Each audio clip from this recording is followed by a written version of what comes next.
नमस्कार दोस्तों, मैं हूं पूजा और ये बात आपको पता होना ज़रूरी है क्योंकि कुछ यही है हमारे चैनल का नाम और हमारा काम कि आपको जीवन से जुड़े हर फलसफे की जानकारी दे सके जो आपको आत्मनिर्भर बनाने में मदद कर सके।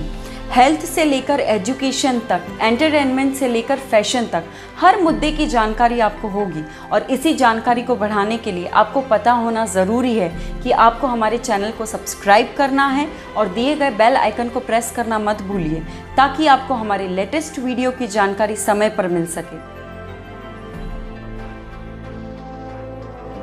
दोस्तों, क्या आपको पता है इंडिया डिप्रेशन एंड एंजाइटी के मामले में विश्व का दूसरा देश बनता जा रहा है। इंडिया रिसेशन की ओर नहीं बल्कि डिप्रेशन की ओर बढ़ता जा रहा है। In 2017 according to NIMHANS report, India में हर 7 में से एक व्यक्ति किसी न किसी प्रकार की मेंटल इलनेस से गुजर रहा था।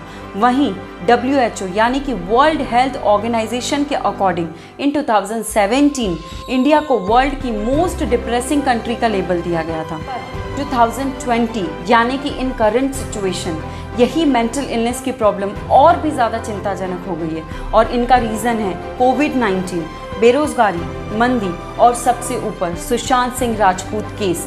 इन सभी कारणों की वजह से आज देश में हर दूसरा व्यक्ति किसी न किसी प्रकार की मेंटल इलनेस का शिकार हो रहा है। आइए जानते हैं आज के इस वीडियो में मेंटल इलनेस से रिलेटेड हर वो बात जो आपको पता होना ज़रूरी है ताकि आप या आपका कोई अपना अगर इस परेशानी से गुजर रहा है तो उसको इस वीडियो के माध्यम से कुछ जानकारी मिल सके और मदद मिल सके।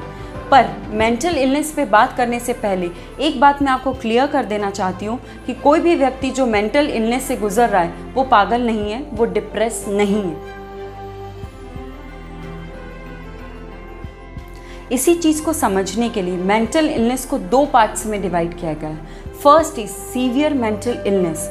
इसमें मेंटल हेल्थ इशू इतना गंभीर हो जाता है कि डॉक्टरी इलाज के अलावा कोई उपाय नहीं। Second is common mental illness. अगर इसमें आप खुद पर थोड़ी सी मेहनत करेंगे तो आप इससे आसानी से बाहर निकल सकते हैं। मानसिक रोग यानी कि मेंटल इलनेस को 3 पार्ट्स में जज किया जाता है। First is symptoms of emotion. उसमें हम सबसे पहले सैडनेस की बात करेंगे। Sadness, persistent, strong, pervasive sadness defines depression.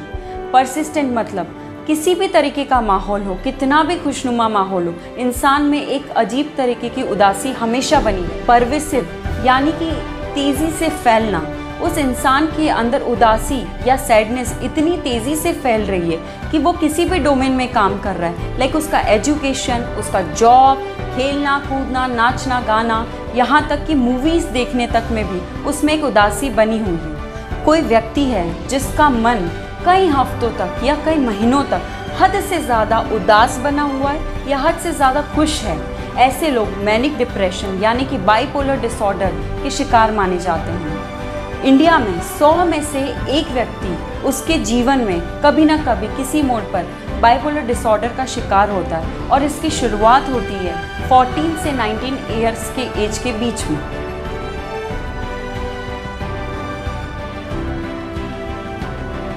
अब हम बात करेंगे एंजाइटी यानी घबराहट की।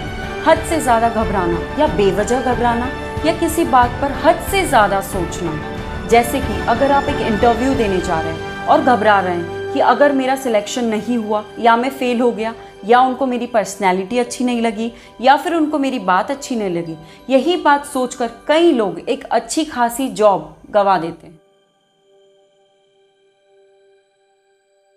Now second is disorder of thoughts. उसमें सबसे पहले हम बात करेंगे नेगेटिव थिंकिंग की। नेगेटिव थिंकिंग की प्रॉब्लम डिप्रेशन के केस में सबसे ज़्यादा देखी जाती है। ये लोग हर चीज़ के बारे में नेगेटिव होते हैं, यहाँ तक कि खुद के बारे में भी। जैसे कि अगर कोई व्यक्ति कहीं गया है और उसे किसी ने देखकर स्माइल नहीं किया तो वो तुरंत बहुत सारी नेगेटिव थॉट्स अपने दिमाग में लाता है। जैसे कि उसने मुझे देखकर स्माइल क्यों नहीं की, क्या वो मुझे नापसंद करता है, क्या वो मुझसे नाराज़ है, या फिर अगर वो मुझसे नाराज़ है या मुझे पसंद नहीं करता है तो वो दूसरों को मेरे बारे में भड़काएगा। वो पूरे टाइम अपने दिमाग में सिर्फ इन नेगेटिव थॉट्स को जगह दे रहा है। सेकंड इज डिल्यूजन यानी कि शक। ये अधिकतर सीजोफ्रेनिया या साइकोटिक डिसऑर्डर यानी कि मानसिक विकार के पेशेंट्स में देखा जाता है। सीजोफ्रेनिक पेशेंट्स जो होते हैं उन लोगों को किसी एक ऐसी चीज़ पर बिलीफ हो जाता है जो कि गलत है, पर उनको कितना भी समझाने के बाद भी उनका ये बिलीफ तस से मस नहीं होता।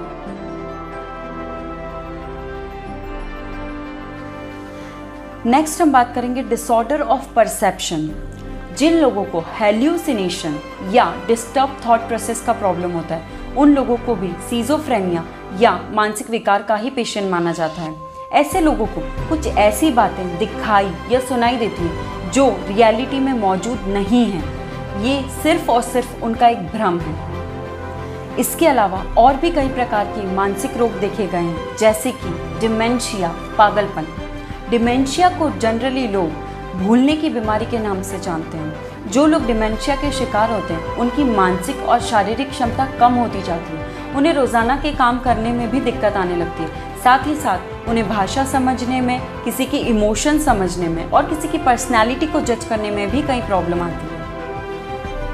मेंटल इलनेस क्या है और ये कितने प्रकार की होती है ये हम समझ चुके हैं। अब हम बात करेंगे इसके सिम्टम्स यानी कि इसके लक्षणों के बारे में।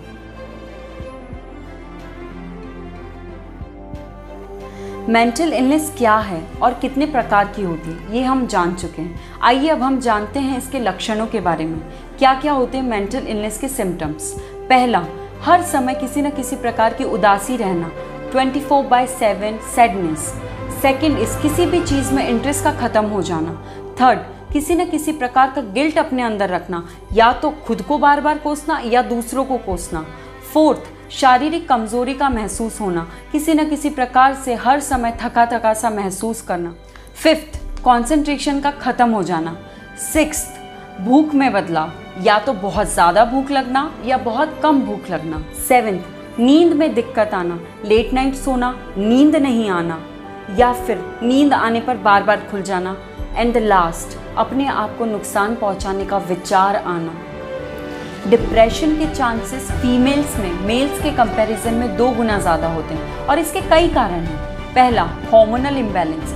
Second is social factors. Third is psychological factors and fourth is menstrual cycle. महिलाओं में मेंटल इलनेस के कुछ अलग सिम्टम्स भी देखे गए हैं। आइए जानते हैं वो क्या है। दिमाग का पूरे समय चलते रहना, ऐसा लगना दिमाग शांत नहीं हो रहा है। कमजोरी, चिड़चिड़ापन, बॉडी एक, डाइजेशन प्रॉब्लम्स और मेंसेस के अराउंड उसका मूड स्विंग्स होना, स्वेलिंग रहना और कई केसेस में फीवर का आना। ये सारे मेंटल इलनेस के बायोलॉजिकल रीजंस हैं, पर कई बार मेंटल इलनेस दिमाग में केमिकल चेंजेस की वजह से भी देखी गई है।